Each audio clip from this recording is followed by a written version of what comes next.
the boat ready to go to Brampton Island today. We're going on a dual passage with Pahelian. The original plan was that we were going to leave at 6 AM to head to the outer reef, but in these conditions we all called it and we're going to seek refuge in Brampton Island. So Pahelian have just left the bay. We're getting everything ready now.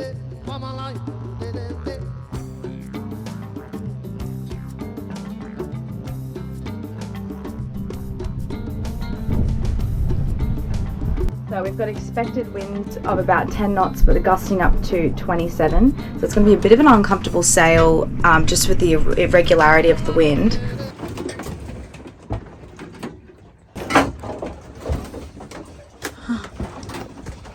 Pahelian and Inner Bloom did not have a good time last night, so we hopped on the radio and it was all an executive decision that we're going to head to Brampton Island instead. It's a much more protected anchorage. Diving won't be as good, however Brampton has some pretty great facilities that I think we're all keen to tap into. There's a resort there, internet, which is good. We're going to be able to get in contact with our families and let them know that we're all good. Alright, hoist it baby! We got 2 reefs in the bay.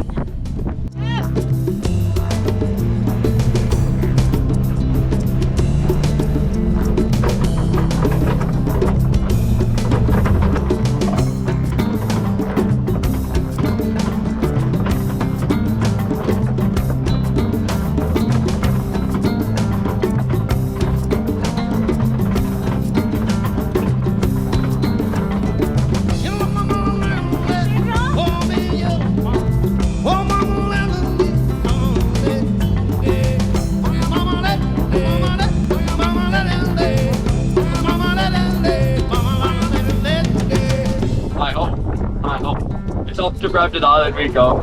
Oh look, that cat's left as well. That cat's left too, wait. Reef down 2. Hi-ho, hi-ho, hi-ho, hi-ho. Okay. You're not gonna put that in there? I'll put it in there. The people deserve to hear it as much as I do. Yeah, we're double reefed in the main. We've got our number 2 jibber. We're sitting between 4.5 and 5 knots. It's only really about between 10 to 15 consistently here, closer to about 12. But when we were anchored in Scawfell. When we were anchored in Scawfell just before, I had the wind instrument on the bow and we're getting gusts up to 27 knots. So Phoebe and I want to have a nice safe passage. We don't want to break another sail. It may take an extra probably half an hour because we're going a little bit slower, but we'll be more comfortable this way with the sail configuration that we've got. We're safe. We're safe. We know that we can handle the boat, and we're on to calmer anchorages, so our spirits are high. And it's actually a really good day. It is. It's so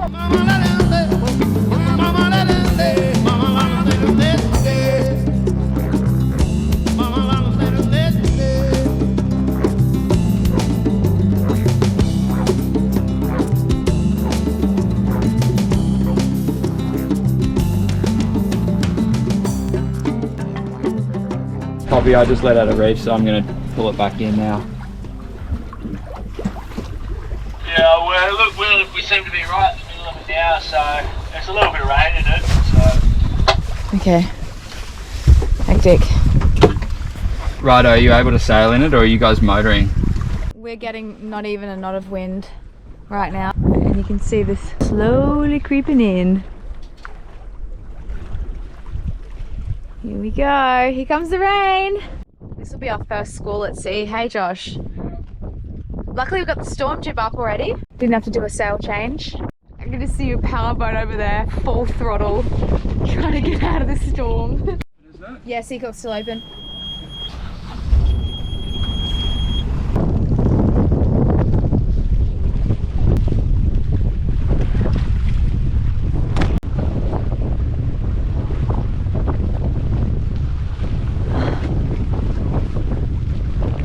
Feels like we've got a really balanced helm right now.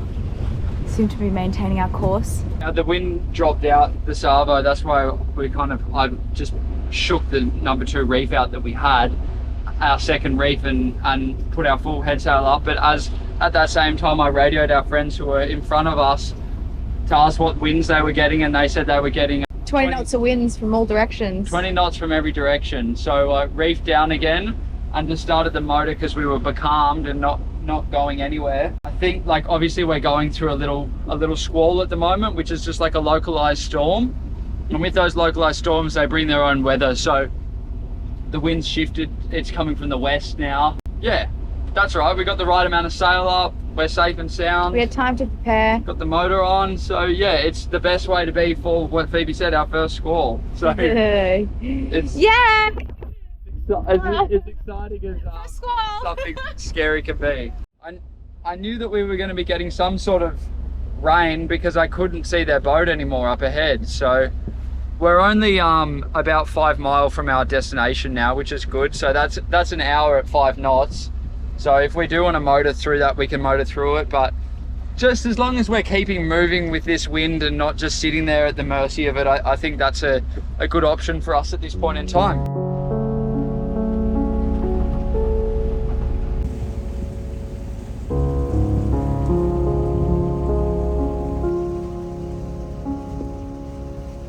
It's 15 knots. Gusting up to what? Gusting up to 7.5. Not too bad, not too bad.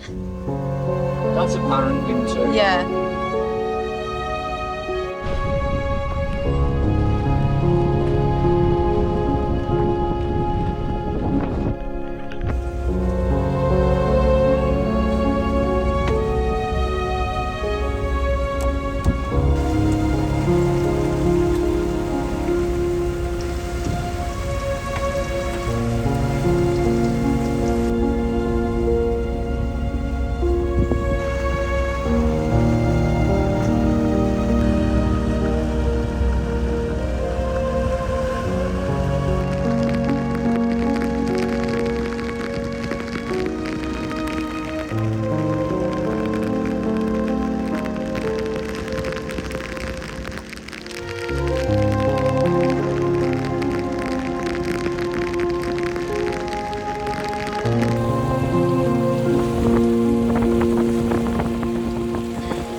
This is the first time we've been in rain sailing where our Dodger has actually offered protection.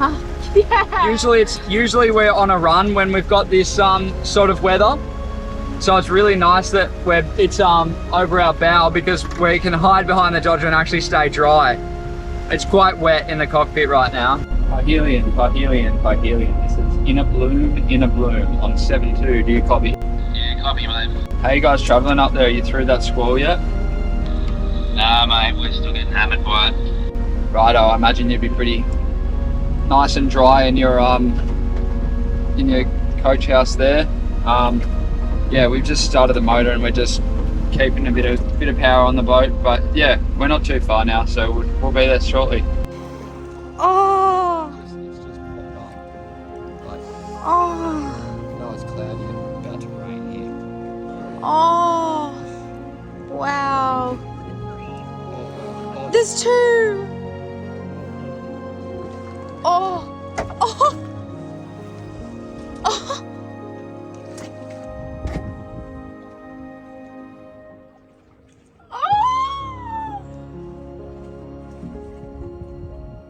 So the anchorage has been made untenable now because of this strong southwest wind that's just pushing in there, and the leftover 2 metre southerly or 1.5 to 2 metre southerly swell that's kicked up from the last few days of strong southerly winds is still pushing right in there. So although it was forecast to be from the north, we're going to be going around to the northern side of Brampton Island to try and find a bit of refuge there. It's going to be quite uncomfortable because there will be swell that's wrapping around the point from the south, and then also a little bit of north swell from the northerly winds over the last 24 hours. So it's going to be the best of a few bad options.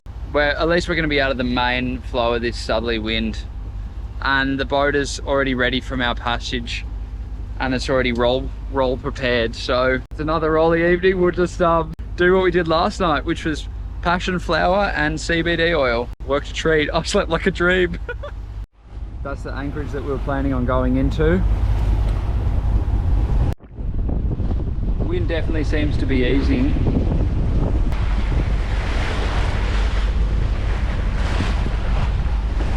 And we're not going to be the only boat in this anchorage. It seems that all boats within this sort of area have run to Brampton because it does offer quite a few different angles of protection. There's north and south protection, and then also a bit of easterly protection, so it's got most situations covered. It's just very hard to find something that's going to be suitable when the winds are so variable, and there's a developed swell from the south and then also a wind swell from the north. So yeah, it's going to be the best of a few bad options, but just happy it's all working out at this point in time. And I'm stoked. It's raining, we're motor sailing, Pete's having a little snooze, the boat's getting a wash down. So we've just come around the most western point. The southerly swell is almost completely dissolved in here, and it actually looks quite pleasant. It's out of the wind. It's going to be nice in here. It's bloody dreary, I'll tell you that. Very, very, very rainy and overcast. Visibility is down to maybe about 500 meters, but that's our final destination in there. Nice safe anchorage. There's a few other boats in there. This darling girl's woken up from her slumber. Hello. Looking as beautiful as ever, somehow. And yeah, no mackerel on the trawl yet, so that's a little bit disappointing, but we've still got enough fish and we have got signal, so that means you're gonna get a new video.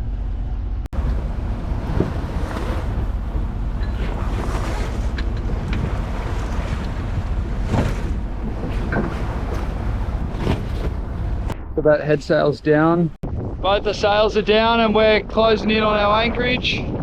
There's still a bit of swell here, but we're mostly out of the worst of it and out of the wind, so it sounds pretty good to us.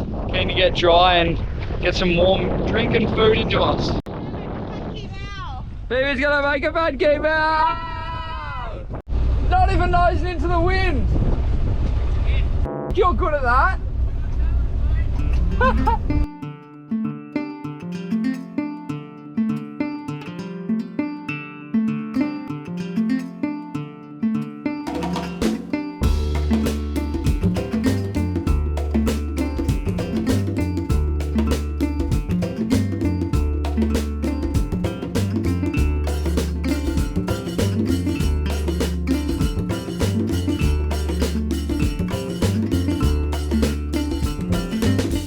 Wouldn't believe it now, but in its heyday, Brampton Island was once a bustling resort.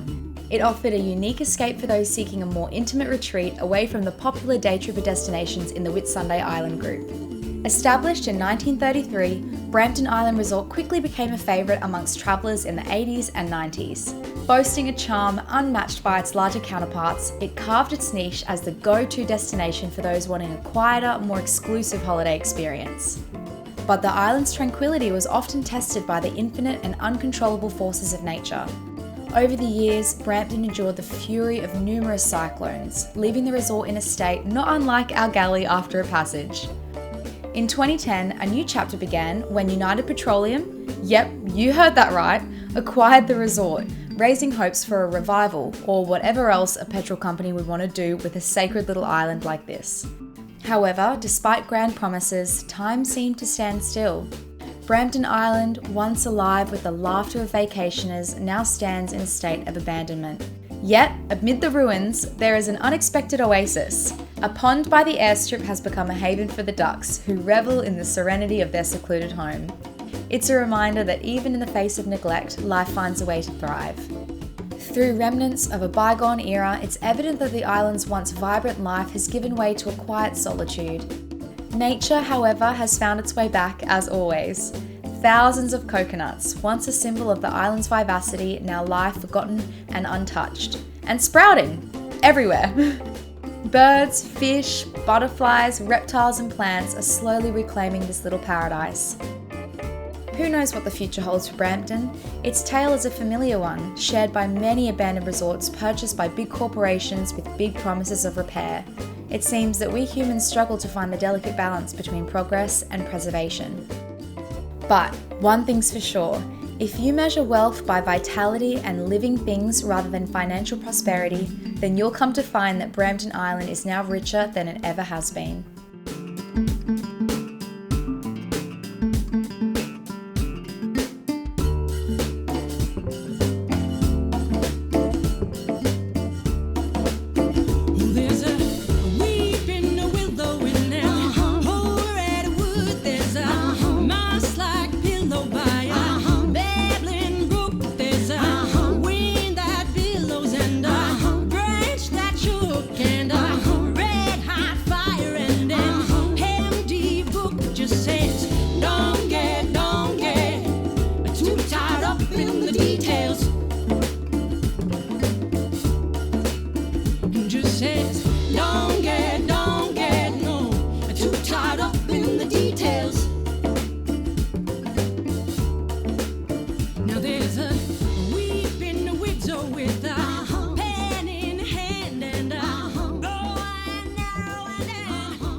Well, this is special because I'm opening my first green coconut. This is the first green coconut we've ever had aboard Inner Bloom. I'm using a meat cleaver because I haven't acquired a machete yet. Whoops. Juicing already? Yeah. Or has it absorbed some salt water? No. I'm obviously going to get a lot better at this. Oh! Oh! Oh! Oh my god. Oh, what? Throw it in the water? Oh my god, okay. Oh my god, what does it taste like? No, I gotta decant it. Oh, it's beautiful. There's so much juice in there. Yeah. Wow. Wow. I mean, there's not a lot of flesh in there, hey? That's the idea behind the young. Yeah, there's really soft flesh. Oh. No, I was thinking about chilling it. Okay. So I've got it with a little bit of ice. Gonna strain it through there because it's got a few little bits of... Ah, Refuge, is this good for you? Okay, grandfather. Really stoked about that. My favorite food all time is Vietnamese beef noodle soup. It's called pho. After having a pho, you get a young coconut juice, and it's so sweetened, but this is the real version of that. So living in Canberra, growing up in Canberra all my life, drinking packeted coconut. Well, not a lot, but anyway, I did it a bit. Yeah, I'll see how it goes. Thank you so much for joining us this episode. We're really stoked that we got to have some downtime on Brampton because next episode we're sailing to St. Bees with a gnarly windward passage where all that could go wrong goes wrong. But that's just sailing in a nutshell, isn't it? We'll see you then.